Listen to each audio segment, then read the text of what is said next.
एक समय था जब भारत की लड़कियां सिर्फ फॉरेन मेकअप ब्रांड को ही प्रीमियम समझती थी। और फिर आया एक स्टार्टअप जिसने कहा ब्यूटी सिर्फ इंग्लिश में ही क्यों बोले। Bold lipstick shades, aggressive marketing और शार्क टैंक की फेम। और एक फाउंडर विनीता सिंह जो इंडिया की स्टार्टअप क्वीन बन गई।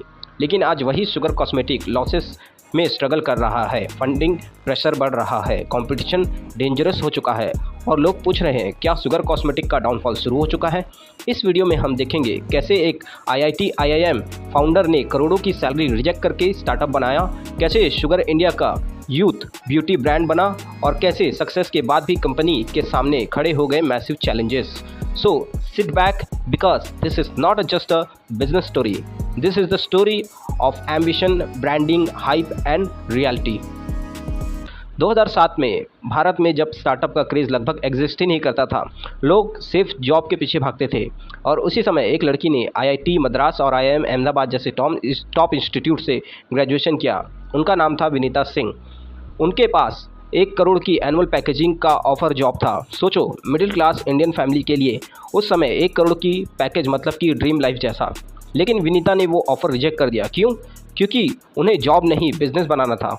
ये डिसीजन रिस्की था, इनरैशनल था और हॉनेस्टी बहुत से लोग को स्टूपिड भी लगा। फैमिली भी वियर्ड हो गई। लेकिन विनीता के माइंड में सिर्फ एक ही चीज़ चल रही थी, मैं कुछ अपना बिल्ड करना चाहती हूँ। और यही माइंडसेट फ्यूचर में उसे शार्क टैंक इंडिया का फेमस फेस बनाने वाला था। सक्सेस स्टोरी सोशल मीडिया पर ग्लैमरस लगती है लेकिन रियलिटी फेलियर से भरी होती है। विनीता ने पहले भी स्टार्टअप ट्राई किए लेकिन मल्टीपल वेंचर फेल हो गए, फंड खत्म हुए, प्रेशर बढ़ा, कॉन्फिडेंट भी शेक हो गया। लेकिन एक चीज़ कंस्टेंट रही, वो थी पेशेंस। बहुत लोग फर्स्ट फेलियर के बाद क्विट कर देते हैं, लेकिन विनीता लगातार सीख रही थी। और फिर उसने नोटिस किया कि एक इंटरेस्टिंग गैप, इंडिया में ब्यूटी मार्केट तेज़ी से ग्रो हो रहा था लेकिन ज़्यादातर ब्रांड इंडियन स्किन टोन को प्रॉपरली अंडरस्टैंड नहीं करते थे। स्केपली बोल्ड मेकअप सेगमेंट में या तो प्रोडक्ट एक्सपेंसिव फॉरेन ब्रांड के होते थे या फिर लो क्वालिटी के लोकल प्रोडक्ट होते थे। यह मिडिल गैप लगभग खाली था और यही गैप बना शुगर कॉस्मेटिक का जन्म का केंद्र। विनीता सिंह और उनके हस्बैंड कौशिक मुखर्जी ने ऑफिशियली लॉन्च किया sugar cosmetic. Starting vision simple था, इंडियन वुमेन के लिए स्टाइलिश, बोल्ड, अफोर्डेबल मेकअप। ये ब्रांड सिर्फ मेकअप नहीं बेच रहा था, ये एटीट्यूड बेच रहा था। शुगर का टारगेट ऑडियंस क्लियर था, young urban women, college girls, working professional, social media generation. Brand edgy थी, पैकेजिंग मॉडर्न थी और मार्केटिंग अग्रेसिव थी। उस समय इंडिया में नायका ग्रो कर रहा था, इंस्टाग्राम ब्यूटी क्रिएटर एक्सप्लोर हो रहे थे और ऑनलाइन शॉपिंग नॉर्मलाइज हो रही थी। टाइमिंग बहुत ही परफेक्ट थी। Chapter 4 the marketing master class. अगर शुगर सक्सेसफुल हुआ है तो उसके पीछे उसका सबसे बड़ा रीज़न था मार्केटिंग। विनीता और उसकी टीम ने समझा कि modern audience traditional TV ads से इम्प्रेस नहीं होती, इसलिए उन्होंने फोकस किया Instagram influencer, YouTube creator, beauty blogger, relatable content और शॉर्ट फॉर्म वीडियो पर। हर जगह शुगर दिखाई देने लगा, स्केपली जेनजी और मिलीनियंस की फीड में। और एक जीनियस मूव था, बोल्ड ब्रांडिंग। जब दूसरे ब्यूटी ब्रांड सॉफ्ट और लग्जरी वाइब देते थे, शुगर रिलायबल कॉन्फिडेंट फील देता था। Black packaging, sharp font, strong messaging. ये ब्रांड क्यूट नहीं बनना चाहता था, ये कूल बनना चाहता था और ये बन भी गया। फिर आया 2021 और इंडियन स्टार्टअप इकोसिस्टम को मिला एक नया फिनोमिनल, शार्क टैंक इंडिया। और विनीता सिंह बन गई शो की सबसे रिकग्नाइज्ड शार्क में से एक। काम, प्रोफेशनलिस्टी, smart answer, founder journey, audience instant connect करने लगी। यहाँ से विनीता सिर्फ एंटरप्रेन्योर नहीं रही, वो एक सेलिब्रिटी फाउंडर बन गई थी। और नेचुरली शुगर कॉस्मेटिक को फ्री की ब्रांडिंग मिलने लगी। हर एपिसोड के बाद ब्रांड सर्च बढ़ने लगे, सेल्स इंक्रीज हुई, रिकग्नाइज एक्सप्लोड हुआ। बहुत स्टार्टअप्स करोड़ों खर्च करते थे ब्रांड विजिबिलिटी के लिए, लेकिन शार्क टैंक ने शुगर को प्राइसलेस एक्सप्लोर कर दिया। अब कंपनी अग्रेसिवली स्केल कर रही थी। ऑनलाइन के साथ ऑफलाइन स्टोर भी एक्सपेंड हुए, प्रोडक्ट कैटेगरी बढ़ी, lipstick, eyeliner, founding, skin care, accessories. Sugar लगभग हर ब्यूटी प्लेटफॉर्म पर विजिबल हो गया था, Nykaa, Amazon, Flipkart, malls, everywhere. Investor भी एक्साइटेड हो गए, फंडिंग राउंड आए और वैल्यूएशन इंक्रीज हुई। मीडिया हेडलाइन आने लगी, India fastest growing beauty brand. सब कुछ परफेक्ट लग रहा था, लेकिन बिजनेस वर्ल्ड में एक डेंजरस फेस आया, हाइपो ग्रोथ। क्योंकि कभी कभी फास्ट ग्रोथ के पीछे हिडन क्रैक छुपे होते हैं। हर स्टार्टअप का गोल होता है ग्रोथ, लेकिन एक पॉइंट के बाद इन्वेस्टर सिर्फ ग्रोथ नहीं देखते, प्रॉफिटेबिलिटी भी देखते हैं। और यही चैलेंजेस शुगर के सामने आया। रिपोर्ट के अकॉर्डिंग कंपनी की रेवेन्यू तो ग्रो हो रही थी लेकिन लॉसेस भी बड़े थे। क्यों? क्योंकि ब्यूटी इंडस्ट्री में कस्टमर एक्वायरेशन करना एक्सपेंसिव होता था। एड्स पर massive spending, influencer payment, discount, offline expenses cost, ये सब प्रॉफिट को खा रहे थे और कंपटीशन भी डेंजरस होता जा रहा था। Chapter 8 competition war. Initially sugar unique लगता था लेकिन फिर मार्केट क्राउड से भर गया। नायका खुद अपने ब्यूटी ब्रांड्स पुश करने लगा। ममा अर्थ की पेरेंट कंपनी होसाना ब्यूटी सेगमेंट में अग्रेसिव हो गई। इंटरनेशनल ब्रांड भी इंडिया में स्ट्रांग हो गए। मिनीमेट, की ब्यूटी, लैक्मे, मेबलिन, ये सब अटेंशन के लिए लड़ रहे थे और ब्यूटी इंडस्ट्री में कस्टमर लॉयल्टी बहुत वीक होती है। आज कस्टमर शुगर यूज़ करता है, कल किसी इन्फ्लुएंसर के रिकमेंडेशन पर दूसरा ब्रांड ट्राई कर लेगा। मतलब कंस्टेंटली रिवेल्ट रहता है और ये एक्सट्रीमली डिफ़ॉल्ट गेम है। सोशल मीडिया मार्केटिंग शुरुआत में शुगर की स्ट्रेंथ थी लेकिन धीरे धीरे यही वीकनेस भी बन गई। क्यों? क्योंकि इन्फ्लुएंसर मार्केट स्ट्रक्चर होता है।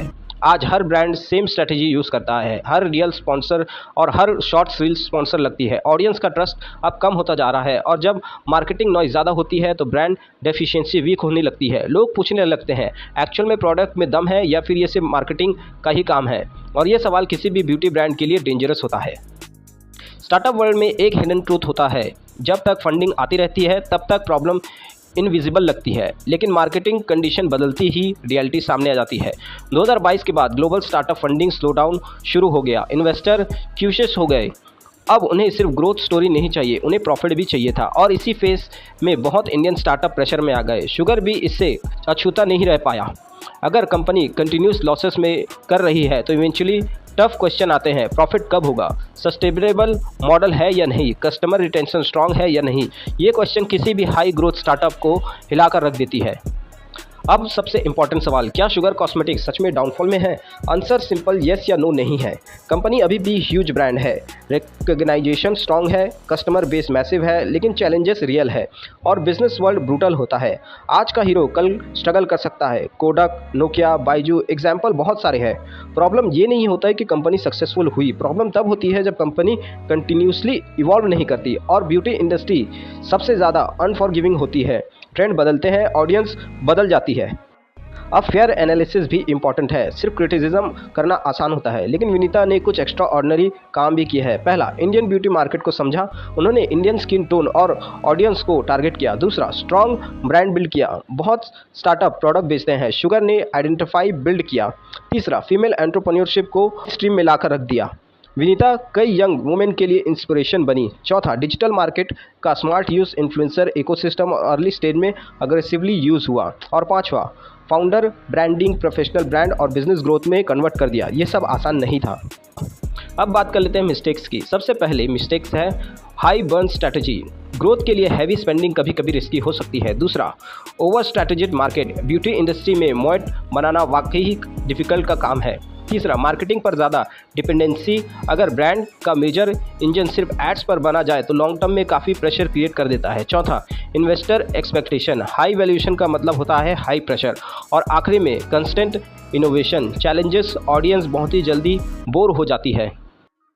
आज सोशल मीडिया पर स्टार्टअप कल्चर ग्लैमरस कर रहा है। शार्क टैंक को देखकर सबको एंटरप्रेन्योर बनना है, लेकिन reality business extremely hard game है। इंस्टाग्राम पर फंडिंग हेडलाइन दिखाई देती है लेकिन स्लीपलेस नाइट नहीं दिखाई देती। People see success but not stress. Vinita Singh की स्टोरी एक पावरफुल रिमाइंडर है, सक्सेस लीनर नहीं होती। Even after become famous, even after build a huge company, challenges खत्म नहीं होते, एक्चुअली बिगर हो जाती है। अभी भी गेम ओवर नहीं हुआ है। शुगर के पास ब्रांड रिकग्नाइजेशन है, लॉयल ऑडियंस है, डिस्ट्रीब्यूशन नेटवर्क है और फाउंडर विजिबिलिटी है। अगर कंपनी प्रॉफिटेबिलिटी इंप्रूव करे, प्रोडक्ट इनोवेशन स्ट्रांग रखे, कस्टमर लॉयल्टी बिल्ड करे, स्मार्ट एक्सपेंशन करे तो कमबैक पॉसिबल है। और हॉनेस्टली इंडिया ब्यूटी मार्केट अभी भी ग्रो कर रहा है, अपॉर्चुनिटी खत्म नहीं हुई है, बस कॉम्पिटिशन इंस्टेंट हो गया है। एक लड़की जिसने करोड़ों की जॉब रिजेक्ट की, फेलियर फेस किया और फिर इंडिया का one of the biggest beauty brand build कर दिया। ये स्टोरी सिर्फ मेकअप की नहीं, ये स्टोरी है रिस्क, एम्बिशन, ब्रांडिंग और मॉडर्न स्टार्टअप रियलिटी की। शुगर कॉस्मेटिक के फेलियर होना क्या होगा ये तो टाइमिंग ही बताएगा, लेकिन क्या एक बात क्लियर है, स्टार्टअप वर्ल्ड में सक्सेस परमानेंट नहीं होता। हर ब्रांड, हर फाउंडर, हर सिंगल डे अपने आप को प्रूव करना पड़ता है और शायद इसी के लिए एंटरप्रेन्योरशिप इतना एक्साइटिंग भी है और डेंजरस भी।